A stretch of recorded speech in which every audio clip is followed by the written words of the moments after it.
बिस्मिल्लाहिर्रहमानिर्रहीम। अस्सलाम वालेकुम मेरे प्यारे भैन भराओ। हाँ जी सुनाओ जी की हाल चाल है थोड़ा, और सुनाओ सब ठीक ठाक है गया। अम्मी अबू भैन भरा सारे ठीक है गया, हमसाए सारे ठीक है गया। अल्लाह मियाँ मेरे भैन भरावां जिथे जिथे रह रहे अल्लाह ताला उन्होंने खुश रखे। तो मैं अज अपने घर की रूटीन शेयर करन लगी अपने भैन भरावां दे नाल। मैं अज बना रही है कीमा मटर ते आलू। ठीक है जी, यह मेरे घर की अज रेसिपी हैगी आ।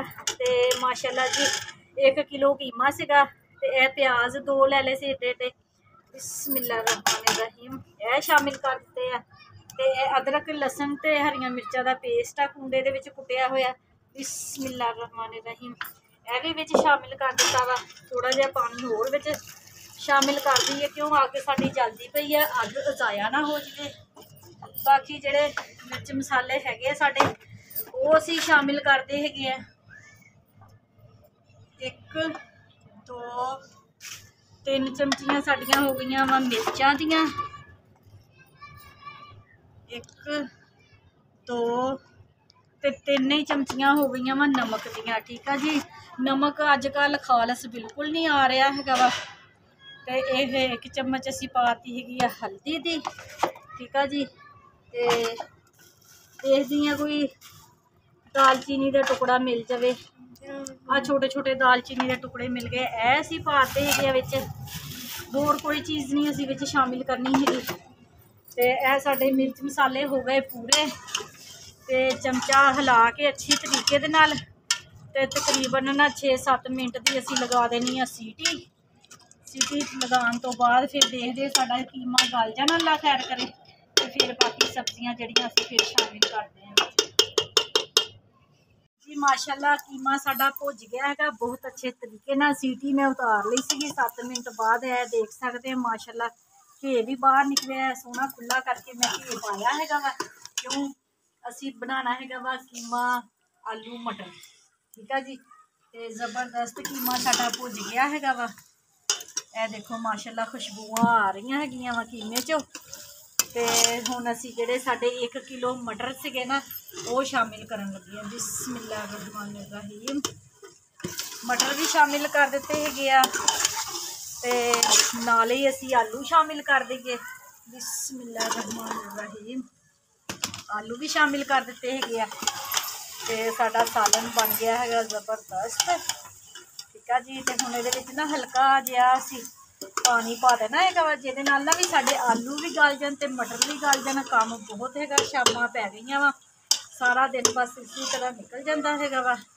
बिस्मिल्लाहिर्रहमानिर्रहीम हाँ जी, हल्का जिहा पानी पाता है वा, सलबला जिहा जिहड़ा हो जाए ना, ग्रेवी टाइप जिन्होंने कहते हैं। हल्की हल्की बुरकी भी लग जाए। सानू जरा सुक्का पसंद है, मेरे मियाँ जी कहते होंगे नहीं थोड़ा जिहा ना मसाले जे वाला बनाया करो।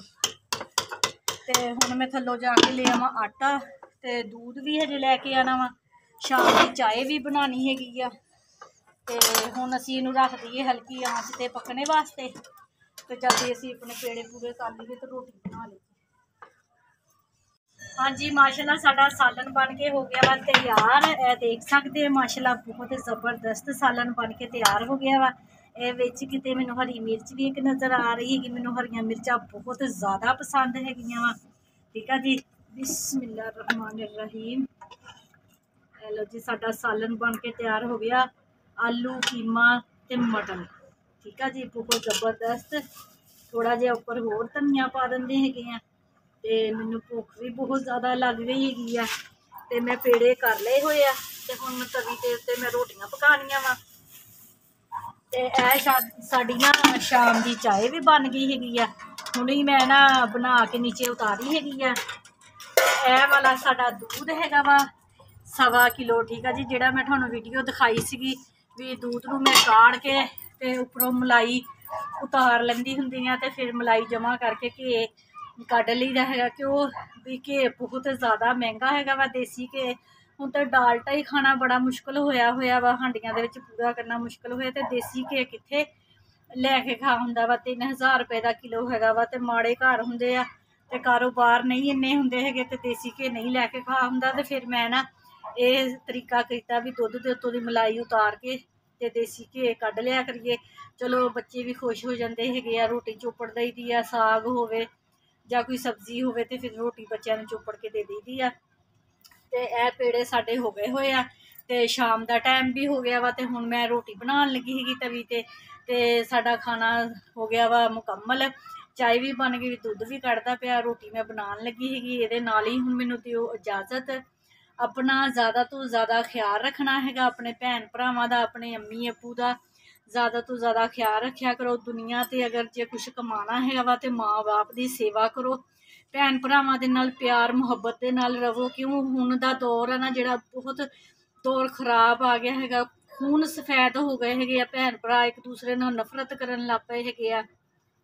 नफरतां नूं खत्म करके ते एक दूसरे दे नाल प्यार मुहब्बत दे नाल रहो ते अपना ज़्यादा तो ज़्यादा ख्याल रखियो। अपनियां दुआवां च मैनूं याद रखियो, मैं भी अपनियां दुआवां च अपने भैन भरावां नूं याद रखदी हैगी आं। ते मेरी वीडियो अच्छी लगी तो उन्होंने लाइक करियो, सबसक्राइब करियो, घंटी का बटन लाजमी दबायो। ठीक है जी, अल्लाह हाफिज़।